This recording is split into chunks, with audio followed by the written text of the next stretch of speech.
Can you lose weight as a wheelchair user?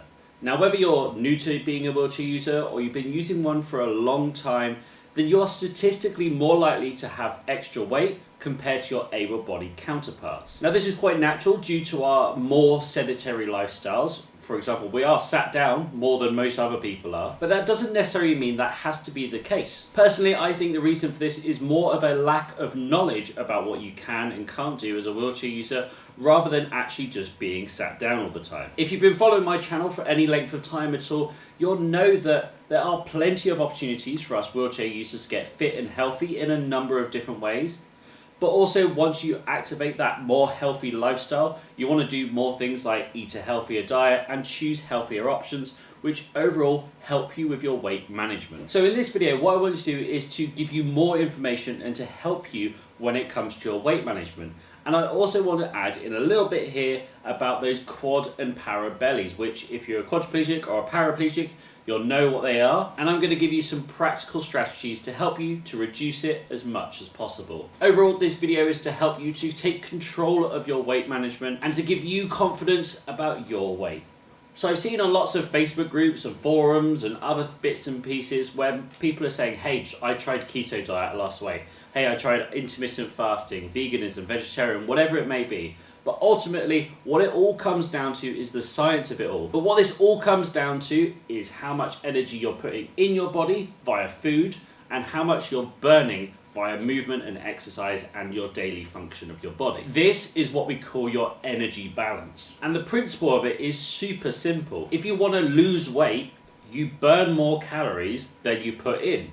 Now, there's two ways of going about that. You put less in, or you burn more, or the third way is you do both. And this concept applies to absolutely everybody. Doesn't matter if you're a super fit athlete at the top of your game or you're somebody that has a high level of disability.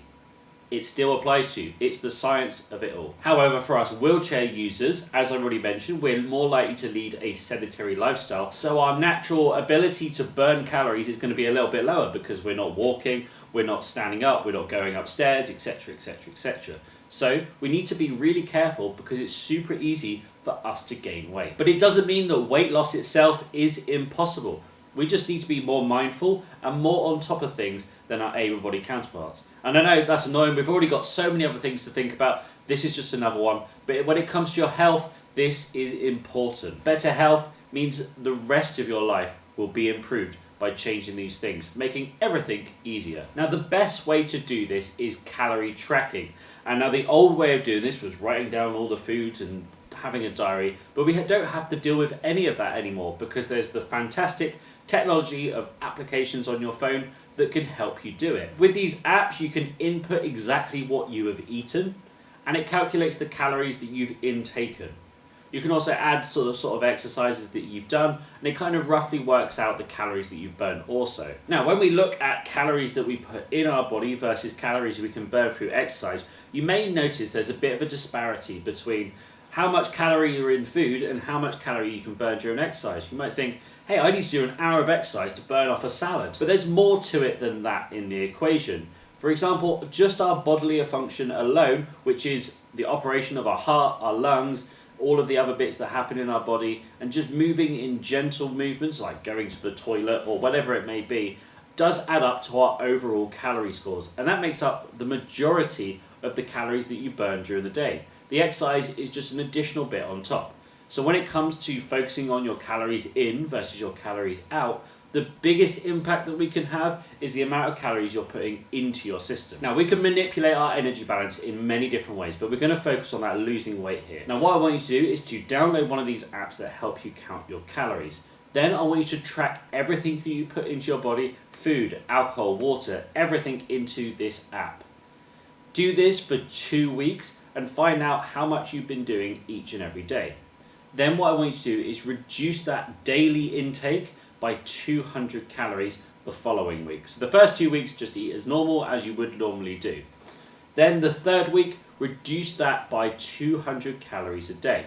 This is a nice safe amount of calories to do, and you can do a little bit on each and every meal that you have. This small reduction is training you to reduce portion sizes and to make healthier choices in the food that you're actually intaking. Then do this for another 2 weeks and see how you feel, and then maybe try and adjust it further. But the thing is with this, it all depends on you. I wish I could do a video that covers absolutely everybody, but that'd be impossible, because the reason is that some of us are more overweight than others, some of us are less overweight than others. Some of us will be able to lose weight quicker, some of us will take a longer time. So it's all very individualized for yourself.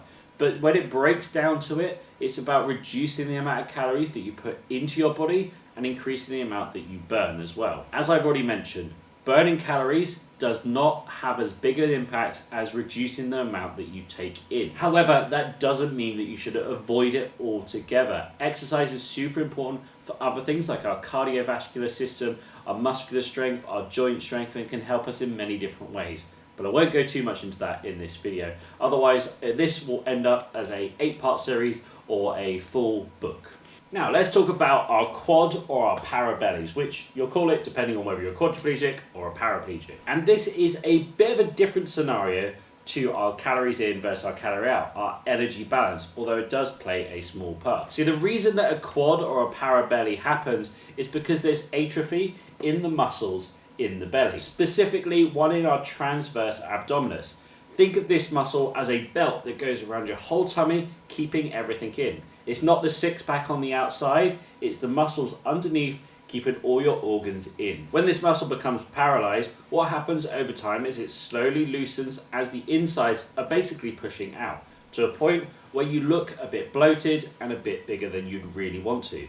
And it doesn't matter how much weight you lose, that belly might still be there. And because it's paralyzed, we can't exercise it to reduce it back down again. So what can we do? Well, first of all, let's talk about what we already have. Managing your weight. It doesn't matter how big or small your parabelly is, if you are overweight, you're going to add more size to it, increasing the overall size of that belly.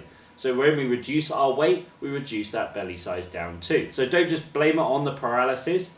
Also, you need to do the work with your diet and your exercise also. If you are able to have any sort of movement or function in this area, you need to do the exercise that strengthen these muscles. That's going to help to reduce down that size, strengthen up that area, and keep that belly under control. Now, the next thing is probably the biggest thing when it comes to the quad or parabelly, which is your diet and your hydration.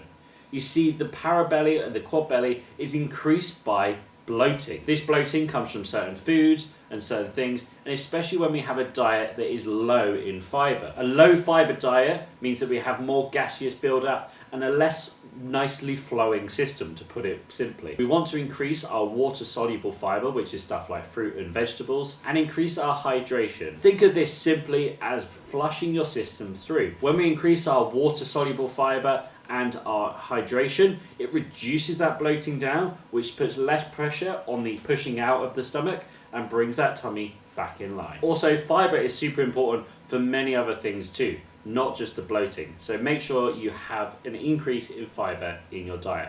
But also make sure it's water soluble, and also, as another little tip, gradually increase the fiber. Don't just go solid day one. You might find you might be a little bit constipated. My next tip for reducing that belly down is to improve your posture. Sometimes what happens is we have our hips forward a little bit, we curl forwards, and that tummy is pushing out forwards. We want to make sure that we are sat up as straight as we can be in a nice, comfortable position that we can hold.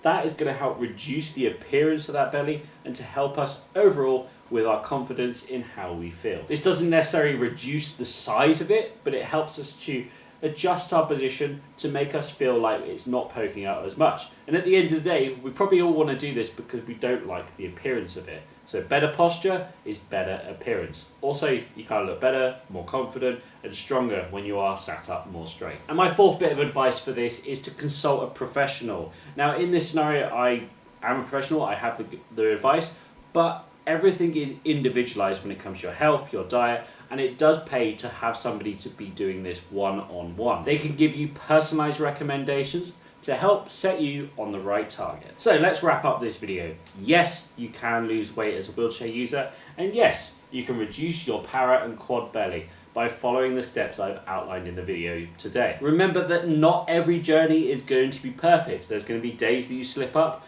days that you do really well, and probably quite a lot of days in between the two as well. But don't worry about that. Try and stay as consistent as you possibly can through your diet and fitness journey. The more consistent you can be, the better your journey will be, and you'll reach your goals quicker. Remember, consistency is much more important than perfection. If you did find this video helpful, or you think I didn't cover it well enough, then please let me know in the comment section down below so I can give you the right information to help you on your weight loss journey. Thank you very much for watching me. It's been a pleasure as always. If you want to help out that channel, make sure you like, subscribe, and even consider becoming a member so you can get videos like this early. Thank you very much for watching, and I'll see you next time. Goodbye. Are you ready to start your fitness journey? Then sign up now at adapttoperform.co.uk and get access to hundreds of workouts specifically for us wheelchair users.